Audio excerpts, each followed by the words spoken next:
जय हिंद साथियों, my self Karunakar Pratap Singh. सभी को गणतंत्र दिवस की हार्दिक शुभकामनाएं। आज हम 77th रिपब्लिक डे मना रहे हैं अपने इस भारत मुल्क का। 26 जनवरी 1950 जब हमारा संविधान इम्प्लीमेंट किया गया था, कुछ सोच के संविधान बनाया गया होगा, कुछ सोच के इम्प्लीमेंट किया गया होगा कि हम एक लोकतांत्रिक मुल्क में रह सकें, अच्छे स्वास्थ्य लोकतांत्रिक मुल्क में हम सांस ले सकें। लेकिन आज की परिस्थितियां बिल्कुल अपोजिट है। आप जरा इमेजिन करिए कि एक 14 साल के बच्चे पे FIR हो जा रहा है क्योंकि उसने बेसिक नीड्स पे सवाल उठाया। मैं किस बच्चे की बात कर रहा हूँ, आप गूगल करिएगा, आपको समझ में आ जाएगा।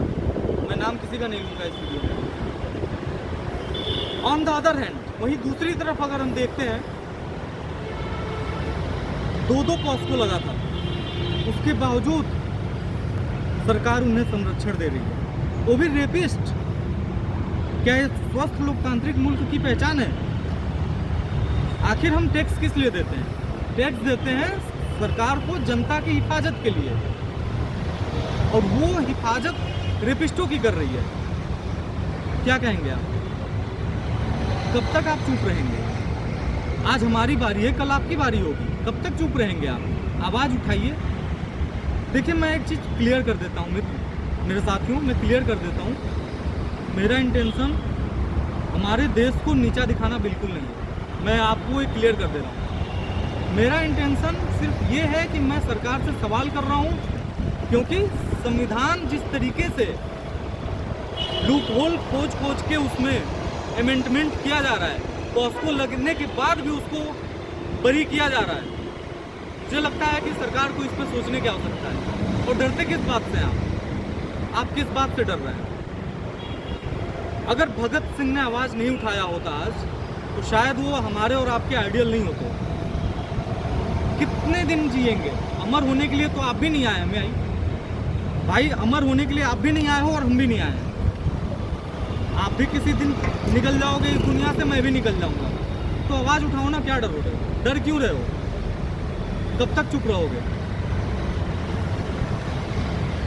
100 में 90 बेईमान, फिर भी मेरा भारत महान। आप जरा सोचिए, रेपिस्टों को संरक्षण मिल रहा है और सोनम वांगचुक जैसे लोग जेल में हैं। क्या चल रहा है हमारे देश में?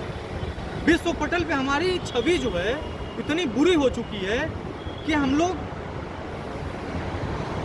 Cancer capital of the world माने जाते हैं, बिहार ऑफ द वर्ल्ड कहे जाते हैं, diabetic capital of the world कहे जाते हैं। इंफ्रास्ट्रक्चर इतना बुरा हो रहा है हमारे मुल्क का, हम लोग हर जगह नीचे आ रहे हैं।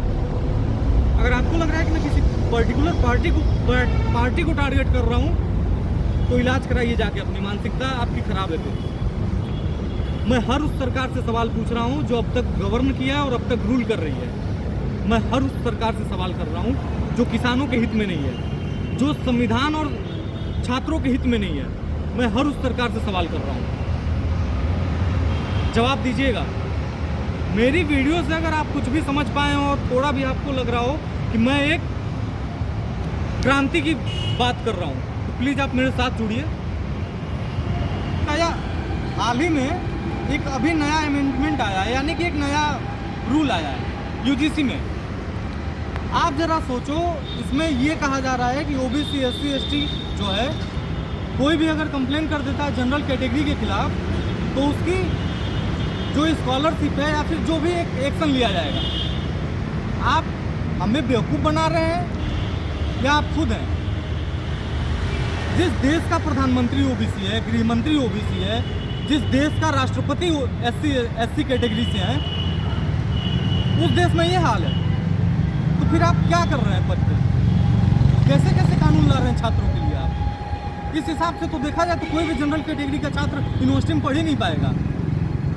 क्या कर रहे हैं आप? अरे आप अनपढ़ गंवार हैं, जाहिल हैं, कम से कम बच्चों को तो पढ़ लेने दीजिए। आप अंगूठा छाप हैं, हमें तो मत रहने दीजिए सर। बस आप सोचिएगा, समझिएगा। मेरी बात अगर बुरी लगी हो तो बिल्कुल लगना चाहिए। मैं बुरा लगने के लिए ही बोल रहा हूँ, मुझे बटरिंग नहीं आती है, मैं बुरा लगने के लिए ही बोल रहा हूँ। बहुत बहुत धन्यवाद इतना पेशेंस से मेरे को सुनने के लिए। जय हिंद, जय Bharat. Happy republic day once again.